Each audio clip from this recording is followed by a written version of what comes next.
waxaan guddoomiyaha gobolka banaadir ugu bishaareynaya inuu berrito warqad ka heli doono xafiiskayga taasoo lagu amri doono inuu shaqaalaysiiyo 1,000 dhallinyaro ah oo degan magaalada muqdisho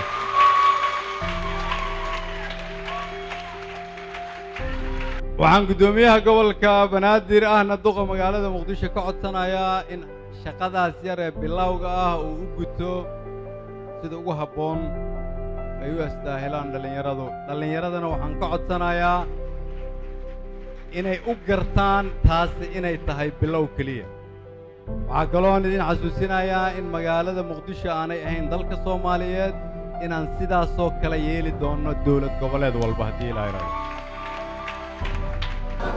wasaaraha xukuumadda federaalka Soomaaliya mudane Khayre meeshan ka soo jeediyay oo noo sheegay in uu shaqaalaysiin doono 1,000 dhalinyaro ah runtii waxaan u arkaa inay tahay nabad iyo nolol wix lagu heli lahaa ra'iisul wasaaraha jamhuuriyadda federaalka Soomaaliya mudane Xasan Cali Khayre waxa uu dareensiiyay dhalinyarada Soomaaliyeed dawladnimo dhaba in wax kasta oo la bixinaa lagu saleeyo 17 degmo ee gobolka Banaadir si degmooyinka tira xaq u helaan waa koow midda labaadna waxay tahay in loo sinaado gabar iyo wiil marka waxaan isleeyahay meelaha aadka runtii waxyaabaha aad iyo aad loogu ammaani karo ayay ra'iisul wasaaraha iyo xukuumaddiisa ayay ka mid tahay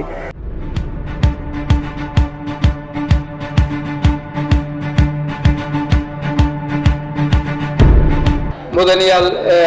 maanta waxa halka ka dhacay waa ammaan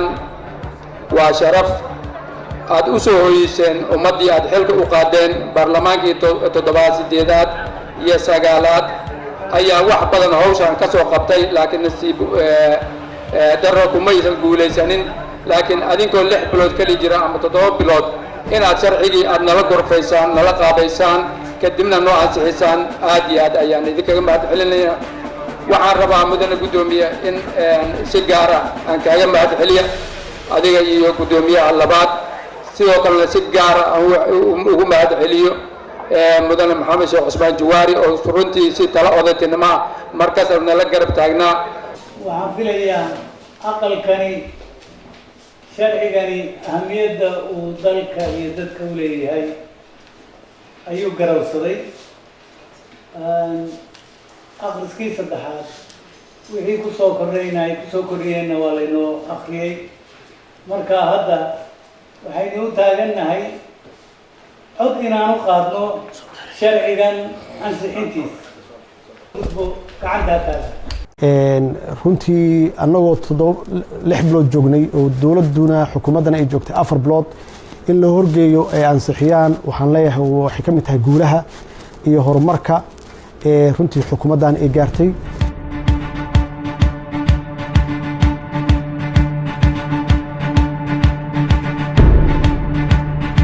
anigoo ah waxaan mar kale ama mar labaad u mahad celinayaa dawladda Soomaaliyeed shacabkeeda iyo madaxdeeda sida diiran ee la igu soo dhaweeyay magaalada muqdisho aniga oo insha Allah taala rajo ka qabo inaan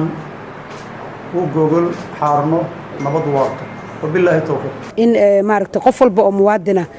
maaragtay la soo dhaweeyo cafiska oo dawladda iyo dadka ka dalbanayna laga ajiibo kuwa kalena aan u yeerano ubadkeenna maalin walba badaha ku daadanayana dhagar qabayaasha qaarkood ay dib u qarxinayaan in maaragtay tusaale u noqon doonto waxaan isleeyahay oodayba soo goosan doonaano cid kuma hari doonto in badanna waa rajaynaynaa inay yimaadaan marka waxaan leeyahay waa tallaabo geesinimo leh ha la soo dhaweeyo waxaan leeyahay maaragtay go'aanka uu qaatay roobo masuur oo ah waqti dheer inuu maaragtay uu aamusnaa waxay ila tahay aflagaado iyo hadallo caaya laguma maqlaynin hanjabaado iyo waxyaabo gooni aanu kumaan arag waxaana is leeyahay dabcan damiirkiisa si inuu maanta yimaado maanta hadduu yimidna gacmo furna lagu soo dhaweeyaan leeyahay dawladda federaalka waxaa aas oo ah in xasiloonida iyo nabadgelyada amniga dalka laga shaqeeyo waxaa sidoo kale aas u ah in qof walbo muwaadin Soomaali ah oo ka waantoogo falalka ay ku jiraan argagixis hadday noqon lahayd iyo wixii kale oo markaas dalka dhibaayo hadday ka waantoodo oo dowladdu isu soo dhiibtay in dowladda gacmo furan ku soo dhaweyso iyadoo la tixraacaya go-aanka madaxweynaha federaalka soomaaliyeed mudane maxamed cabdulaahi farmaajo iyadoo la tixraacaya in qof walba isu soo dhiibo oo dowladda gacmo furan ku soo dhaweyso sidoo kale saa ula socotaan maalmahan dowladda dadaal ay ku jirtay oo ah in xasiloonida laga shaqeeyo sidoo kale dadka isu soo dhiibna gacmo furan lagu soo dhaweeyo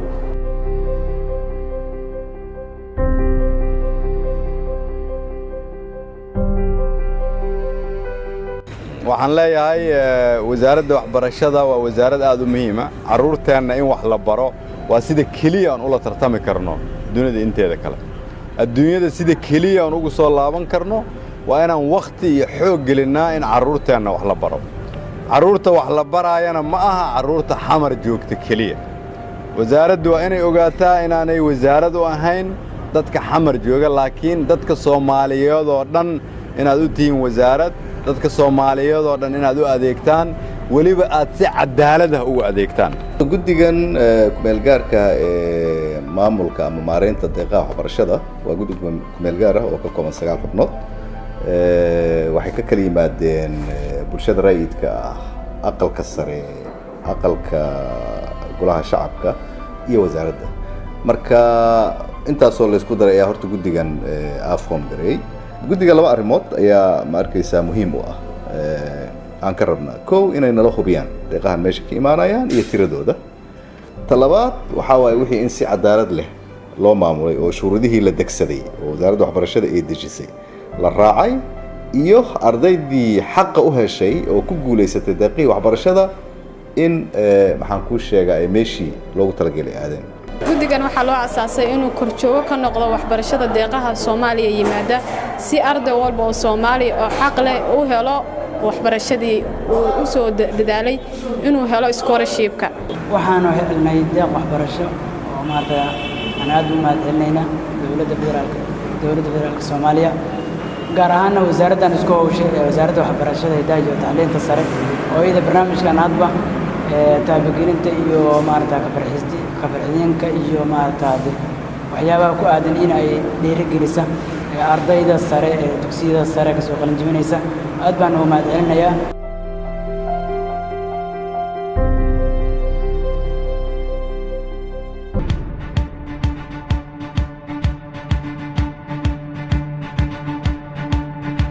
but also the Minister of Finance, the Minister of Defence, the Minister of Planning and Economic Cooperation, and several others to discuss progress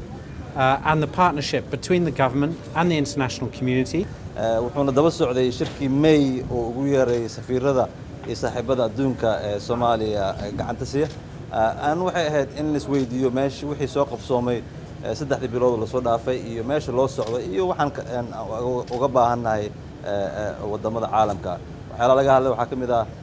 dhaqaale abuurka loo baahan yahay wadanka siyaasadda ay ku jirto dib u eegis lagu sameynayo dastuurka shaqo abuurka oo ra'iisul wasaaraha aadka uga hadlay sida dhaqaalaha loo mideyn lahaa dhaqaalaha Soomaaliya marka waxaa joogay safiirka midowga qaramada midoobay safiirka Qatar Turkiya midowga Yurub